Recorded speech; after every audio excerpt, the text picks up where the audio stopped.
Hey, this is Jack Kelly with the Blind Ambition podcast, but with a twist.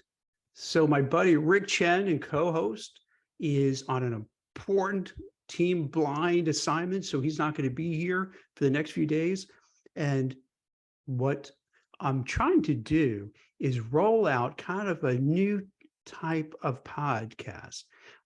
Instead of 45 minutes, an hour, it's called Blind Bytes.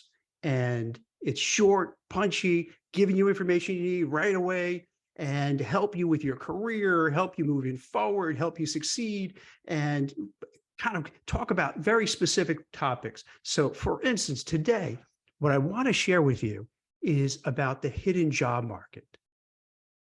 Given what's happening now in the economy, where we all know there's just been like 140,000 layoffs in the tech space alone. And now we're seeing this contagion where it's going to everywhere. It's going to the media companies, it's going to Wall Street, the cryptocurrency exchange, Pepsi Cola. Now, I don't know why Pepsi has to lay off, but whatever. So we're finding out that it's a much more challenging marketplace than it has been in a long time. And being an executive recruiter, I've run a search firm for the last 25 years, primarily placing people on Wall Street, private equity, hedge funds, fintech, all sorts of financial institutions, investment banks, to a certain degree, some tech and Fortune 500 companies, so that I feel, given the current market, given what's happening here, I could offer, in Rick's absence today, is to really focus on how to help you with your career. And I want to talk about the hidden job market. And you've probably heard this term before. It sounds this kind of mysterious kind of name, hidden job market. But really, like a lot of these things that the media puts out there, the great resignation, quiet quitting, acting your wage, they're just putting a label on something that we all know exists. So the hidden job market is this. Companies, sometimes they don't want people to know that they're hiring. It could be, give you an example, it could be where, let's say, there's a manager who's been working at the company for 10 plus years. Great guy, everyone loves him. However, not so great. He was maybe back in the day, but not so much. And it's awkward because the company wants to kind of really let that person go. They don't want to embarrass him and make him feel uncomfortable. So instead of putting out a job listing somewhere, where it could be very easy for that person or someone with the organization to say, oh, wait, I see this job. That's Bob's job. What's up? What's going on? What's happening? And it can be really uncomfortable in the organization. So what they do is they don't post the job. Similarly, let's say there's a team and there's an opening to lead the team. But for whatever reason, leadership feels that there's no one who could really step up.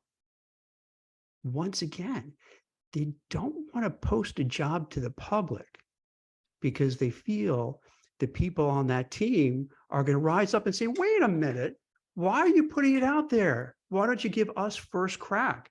We're working there. We know the company, so why take an outsider?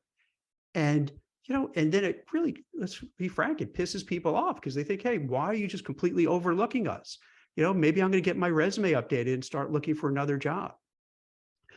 With the new salary laws, particularly in places like New York, when you post a job, you have to put the salary down and the salary range. Sometimes companies don't want to do that. So what ends up happening is there are a lot of interesting, cool jobs that you're not going to see on Indeed, you're not going to see on LinkedIn, you're not going to see on other job boards. Now, here's how you can get to that. And it's not really a crazy secret. It's pretty straightforward. One of the best ways is to find a recruiter in your space, and a headhunter who specializes in your area. So let's say you're a software engineer, software developer, or even you're a marketing person. You want to find a recruiter who knows that space, that niche that you do. And the reason why you want to specialize with that person is because they're going to know the companies, they're going to know corporate culture, they'll understand what compensation will be, they know what hiring managers are looking for, so that instead of spinning your wheels, you could find somebody who could do it, for you. And what happens is this: when a recruiter gets the job, what happens is, when a recruiter gets the job listing from the company, they can go out to candidates, prospective candidates, and share the opportunity. And if the recruiter has a great reputation, they could go out and say, hey, Christine, I have this role. Here's what's going on. We have to keep it confidential. I can't tell you the name of the company, but here's what they're looking for.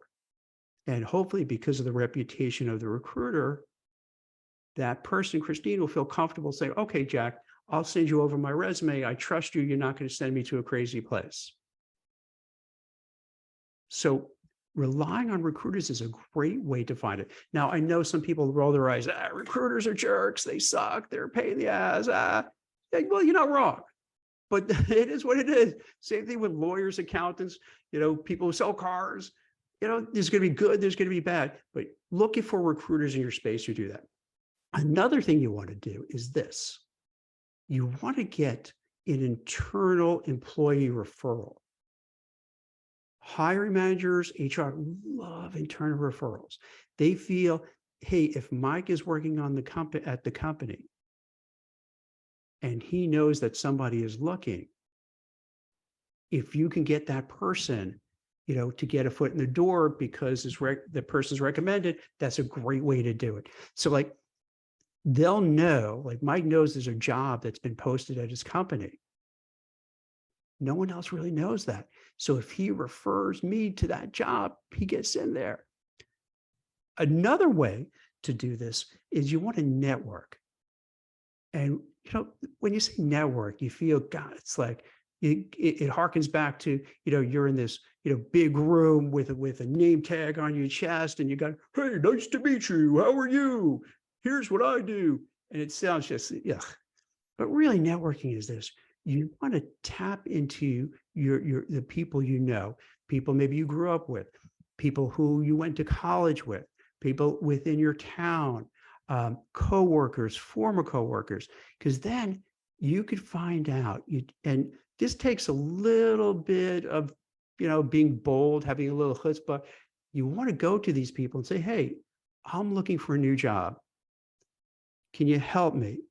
And you want to find these people who have access to the jobs. So they could say, hey, yeah, Jack, I'll be glad to help you. We have an opening here. And then you'd say to them again, you got to be a little pushy sometimes. Then you say to the person, hey, thank you. Can you make sure my resume gets in front of the right person? And then not only get in front of the right person, but to have them have a good recommendation and say, hey, I know Jack, he's great, he's awesome, he's wonderful. You gotta bring him in. And then if possible, if you have two, people internally who could kind of recommend you, oh my God, that's the best. Because then they feel, wow, this guy Jack has to be great. I'm hearing from several people within the company that he's looking really good. Let's bring him in. So you see what I mean? It's nothing really crazy, what I'm saying.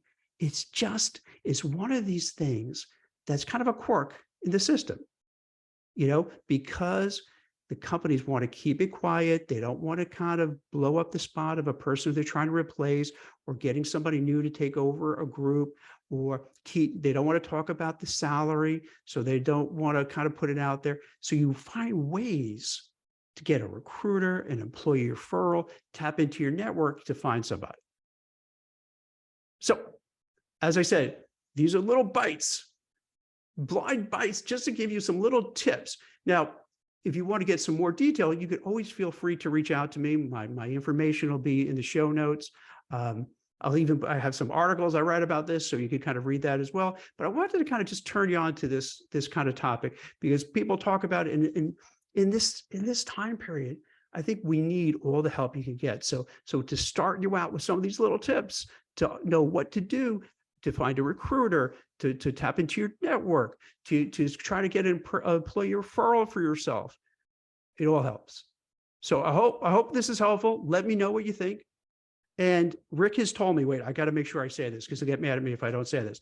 So I got to read it because he put it down here. So